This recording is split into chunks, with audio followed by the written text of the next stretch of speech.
Alright, ready? Yes. So we got a problem. I'm gonna hop in the Jeep and show you guys just what I'm talking about.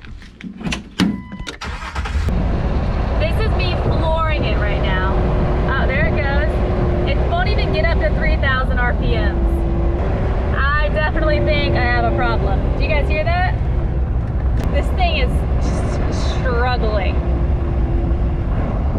So I'm gonna turn around, take you guys back to the house, and tell you guys what the heck's going on. Yo, it won't even go from giving it gas, babe. Like I don't even know how I'm gonna get home. Like I can't even, it won't even go anywhere. That's how bad it is. So Ben is on his way from the house right now to come give me a little pull back because we're right down the street from our house. And yeah, we got a problem. So Ben just showed up. We're going to soft tow it home because it has absolutely no power whatsoever. No power There's at all. none. All right, here you go. Take So this. Here we go. We're gonna legally soft tow down the road. I don't know. Maybe Is it legal? It might be legal in Texas. I don't know. Turn your hazards on. All right, ready? Yes.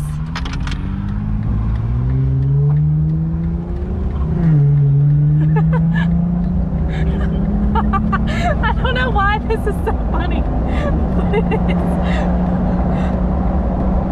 We're back in the neighborhood. Now it's time to get in the garage and figure out what the heck is wrong with this thing. On a serious note, that part's not funny.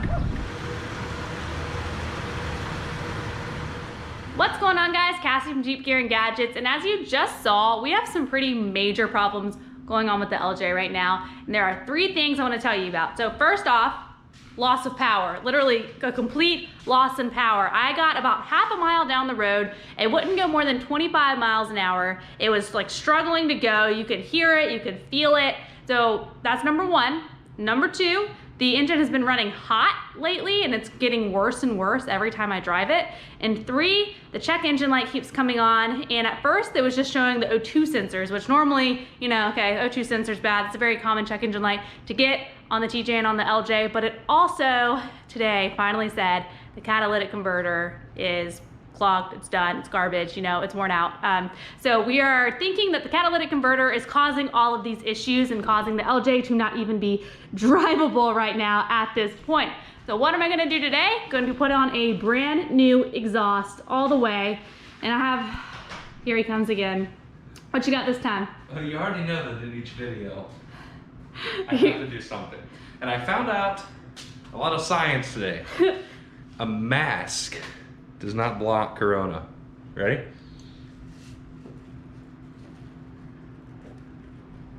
Beautiful. That's proof.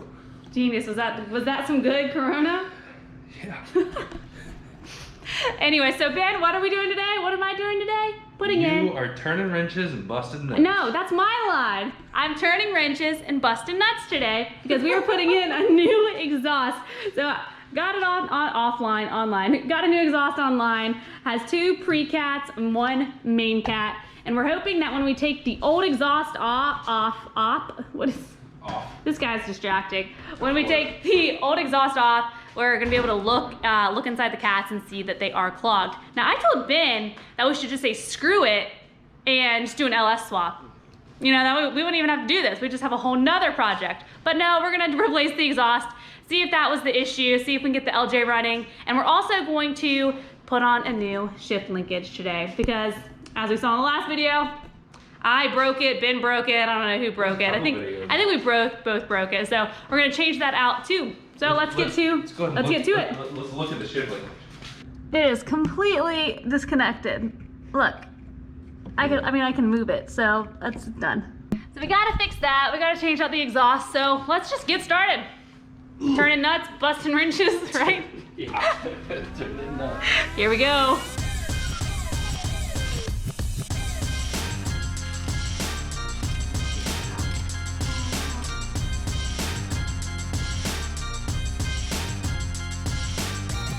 We got the 4 bolts out of the top of the exhaust. Now you're gonna need a 16mm socket, a very long extension, and I also recommend PP blasting the bolts, and specifically the nut that goes on top, days before you do this project. And you can get to those going through your inner fender, right up in there. So if you spray those a couple days before, you should be good to go. Also, the O2 sensors, you have to remove those.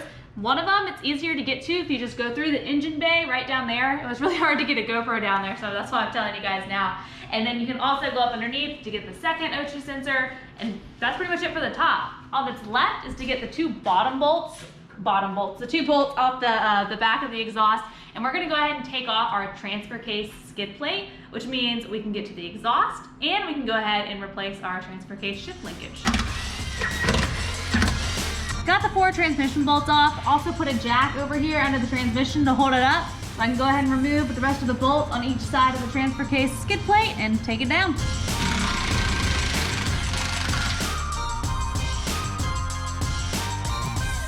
So I think I found all the dirt from when we went off-roading last weekend. It's all just piled in the skid plate. On a serious note though, the 2 bolts on the rear of the exhaust are just completely rusted out. I'm gonna have to take the Sawzall here to cut them off so we can actually get this exhaust out of here.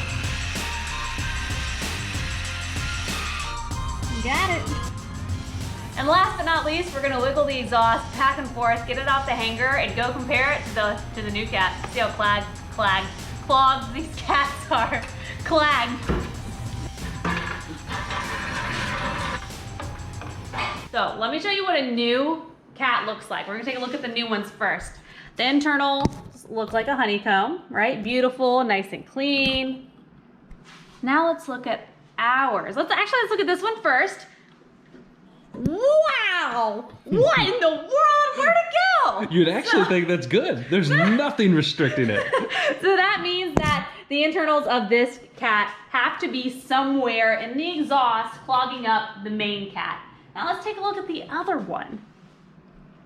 So this one is dirty, and you can't really see, but right there, you can see where the internals on this one are literally kind of just starting to deteriorate, fall apart. It's not even. It's kind of, there's like layers that you can't see in the camera. So that one is shot too, which means that our cats are, like I said earlier, ducked. That's what lost horsepower sounds like.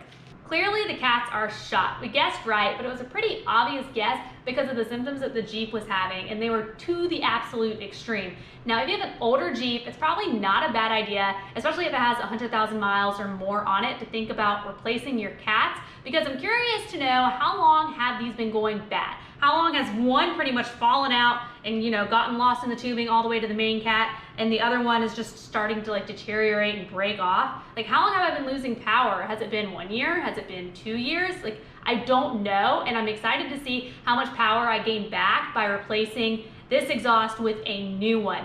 Now, before we can get the new one under the Jeep, we do have to change out the O2 sensors. Now, we probably should have bought new ones, but we're just gonna use the old ones. However, these get really, really hot. So if we tried to wrench these off, we would just strip the bolts and just kind of be screwed. So they have a nifty little tool just for removing O2 sensors. They're worth the money. I'll put a link in the description below. Go ahead and buy it. You gain your money back after just using it once. It slides right on. Put your impact on it, and it also protects the wire. So we're gonna go ahead and do that so I can start putting the new exhaust under the Jeep and move on to transfer case linkage. Worth the money, one time. Now before I put them in the new one, I'm gonna put a little anti-seize on the threads, being sure not to get on the actual sensor part. Put these on, and then this part's good to go into the Jeep.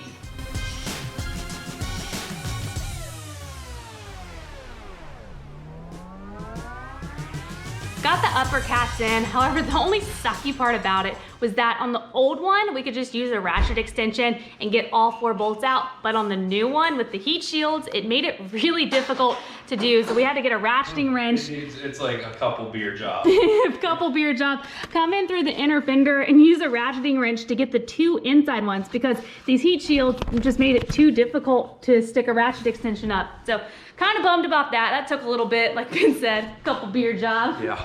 Now moving on to the main cat. If you watched my last off-roading video, you'll know that we buried the end of our exhaust in the dirt. So to prevent that from happening in the future, we went ahead and cut off the rest of the exhaust past the muffler. We're gonna get a turn down later on, but this will do for now. And then go ahead and bolt the rest of this back in. Got the exhaust on, it's all bolted in, ready to go. Now before I call this project done, I do want to start the Jeep, make sure, you know, turns on, sounds right, before moving on to the shift linkage. So moment of truth.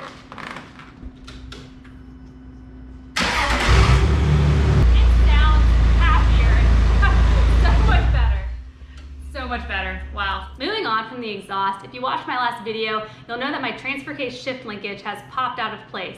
Now this is a common problem for TJs and LJs. It's just how the linkage is set up. You have your transfer case or frame mount on one side, your body mounts on the other. Now when you're driving, when you're off-roading, when you're flexing, there's movement and it just kind of wiggles, shifts, it pops out of place.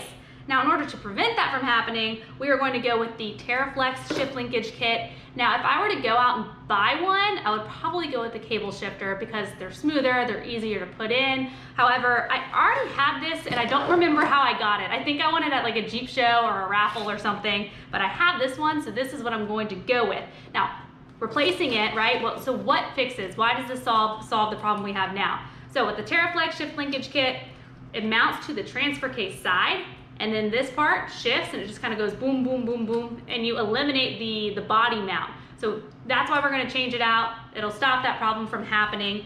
And I'm going to put some links in the description below. I can't even talk, it's getting late. I'm gonna put some links in the descriptions below of some cable shifter options along with this TerraFlex one. Now I'm not gonna give you these step-by-step instructions for putting this in TerraFlex, since there are some other videos out there that they already have with step-by-step instructions. So I'm gonna give you guys the highlights of changing this out. So let's get to it. Normally your first step would be taking your skid plate off, but since I had to take the skid plate off to replace the exhaust, that's already done. So now I can move on to going on the inside, moving my carpet back, and taking out these 4 bolts and getting the old linkage out. There are these weird tab thingies on the underside.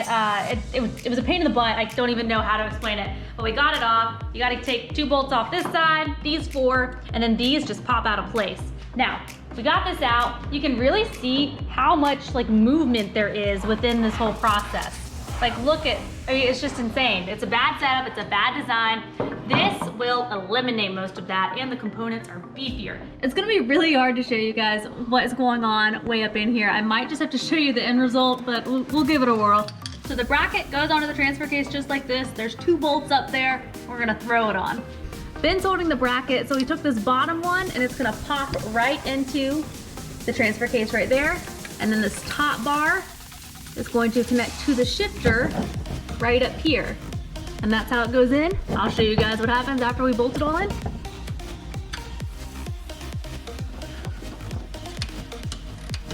So here it is, the TerraFlex transfer case linkage. We got this all bolted together last night. Now an important thing to keep in mind when making your adjustments and kind of connecting everything is to make sure that your transfer case is in 2-wheel drive at the same time that your shifter up top is in 2-wheel drive. So I had Ben go in there and hold the shifter down, and I made sure that everything was in 2-wheel when we were connecting it. So the transfer case is 2-wheel drive, it's all the way forward or all the way up, 1 click back, 4-wheel high. 1 more click back is neutral, and then all the way back is 4 low. So just keep that in mind when you're putting all this together. Now the top linkage up here, we actually had to cut it a little bit, make it a little shorter because we don't have a body lift. However, if you have a body lift, I'm sure you'd be fine. You wouldn't have to make any adjustments. We might have to adjust it a little bit too once we get the skid plate back on.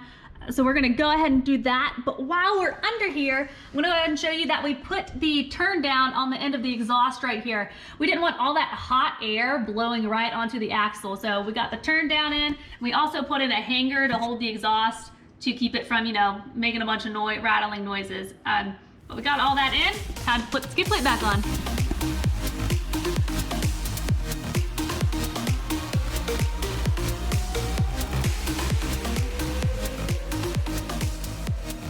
Finally got both projects done. I'm gonna start the Jeep, let it run for a little bit, burn off that layer of grease on the new exhaust, and also let the computer kind of relearn the air to fuel ratio now that we don't have some really bad clogged cats.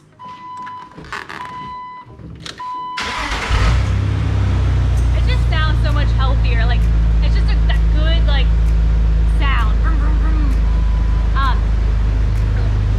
We can also go ahead and play with the shift linkage while we're down, like while it's warming up. We'll also go test it out and take first spin. Alright, so it shifts from 2-wheel to 4 high very well. It's a nice clean move between the two. I'm going to 4 low. Let's see. We might have to adjust that a little bit. I can tell I can't, it might want to pop out, might not, so we might just have to play with that a little bit once we can get this off-road and shift it into 4-wheel low. It's been running for a few minutes. I can smell like the exhaust like burning stuff off. It's time to take this for a spin. So Ben, hop on in. All right. Actually, I gotta back you out because Yeah, it's gonna be Not even tight. my wallet.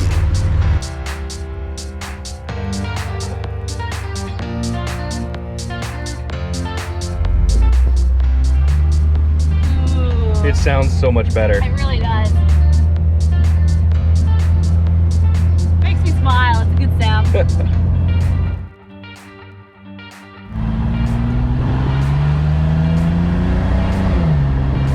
We're going more than 25. More than 35. And we're finally going the speed limit. Finally going the speed limit. Which I could not do before. So I think changing the exhaust out is probably the issue.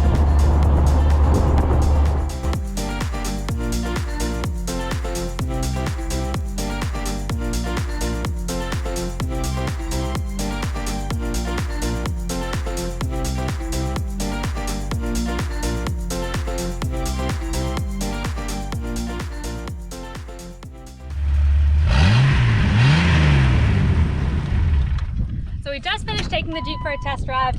Oh wait, hold on, I hate the beeping noise. Just took the Jeep for a test drive and it definitely passed with flying colors. Now I didn't like gain any horsepower or anything crazy, but the fact that the Jeep is running back to normal is pretty exciting. Glad to have it back. Now I know this wasn't like a fun upgrade or like an off-road improvement like type upgrade, but it was a fundamental thing that I had to do to keep my rig running. So it's always important to get those done as well as all the fun ones. Now, that's all I got for this video, but I have some exciting projects coming up. As always, give the video a thumbs up, subscribe to the channel, and my name's Cassie, and keep Jeeping classy. But I think I'll give you a little sneak peek of what I got coming up next.